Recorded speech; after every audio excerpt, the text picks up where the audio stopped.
Hey guys, Good Marks Goods here, and today I've got for you all an antique butter dish by Barbour Silver Co.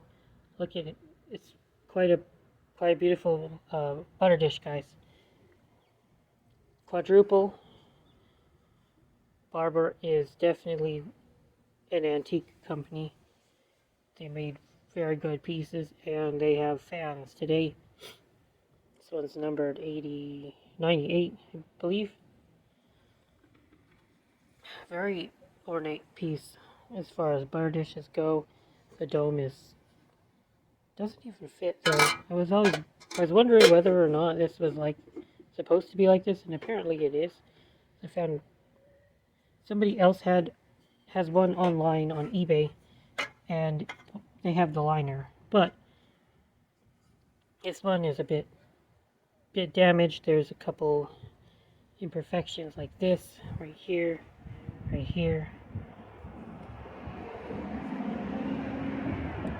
kind of like something poked at it. Maybe when it was during being shipped, or maybe this was pushed out, which kind of pushed the side out like that. I don't know, but well, so let's talk about the value. It's like 30 bucks, 30, at least 30. That's kind of like the base. They don't go much more than that, much more than maybe like 50. On a good day, you can get it if somebody really wanted it, but they still have these online. Not exactly impossible to find them. And being quadruple, that is a rather good thing, because quadruple plated pieces are high quality, and they do not make quadruple anymore. That's a that's a marking on older plate. We're talking, I don't know when they stopped making quadruple.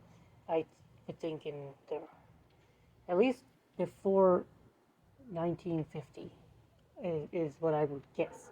Maybe you still had some quadruple once in a while from a few companies, but most companies stopped producing quadruple and triple plate relatively earlier than 1950s. So, well, I was going to sell it on eBay, given that it is 30 bucks, and I I have a philosophy when I buy bulk is that I try to keep it under a $3 per pound cost basis. And before I sell anything, in order to make it worth my time in trying to list it and taking pictures and getting to the post office, all that, I try to list my plate for at least $7 a pound. So if something's like a like a 1 pound tray, I try to ask for at least $7. I think that's reasonable.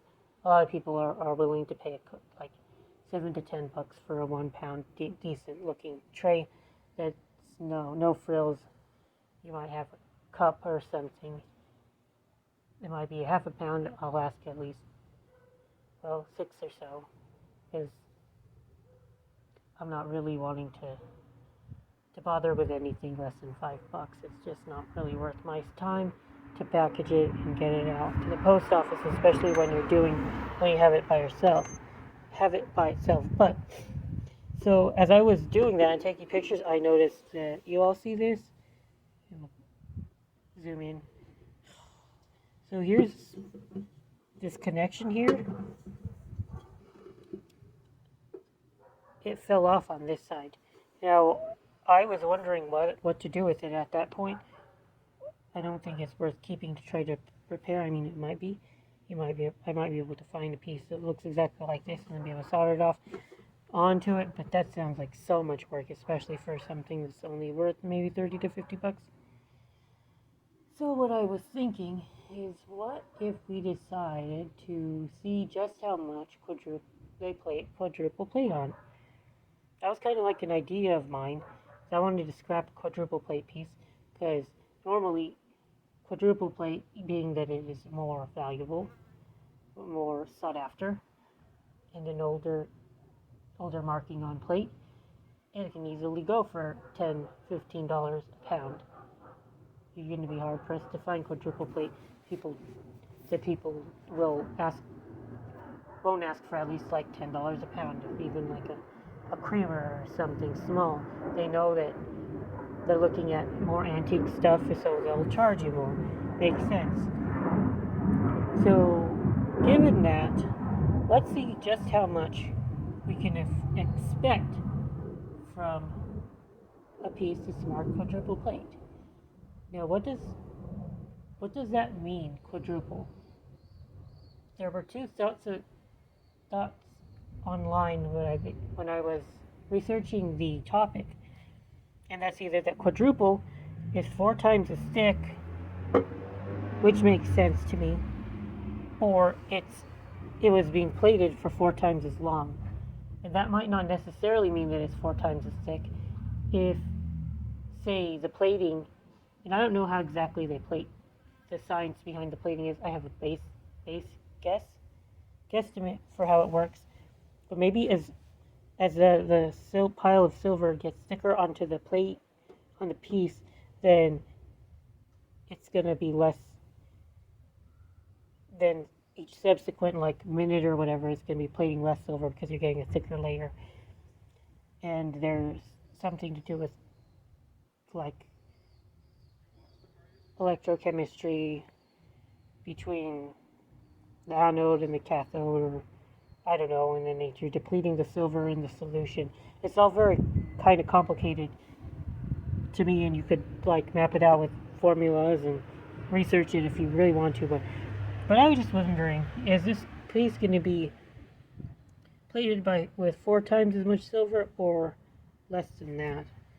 Because I've scrapped some silver before, a decent amount of silver plate, and I get around 1%, maybe 1.25% by weight. So if we take that to heart, then quadruple should be around 4 to 5% silver by weight if the plating is 4 to 5 times as thick, right? Are y'all following me? So we take this piece, we'll weigh it out, 618 grams. So that would be about, if we take 6.2 grams, that's 1%, we multiply it by 5, you're going to get about 32 grams or so if we scrapped this piece. And that's about an ounce of silver, which is that's not exactly an irrelevant amount. People buy silver eagles, they buy silver maple leafs, and they get about an ounce of silver from them. So if we can get an ounce of silver from this piece, it being broken, I would be very happy with that. So I got the water bath out, ready to scrap it. We're going to be doing reverse electrolysis.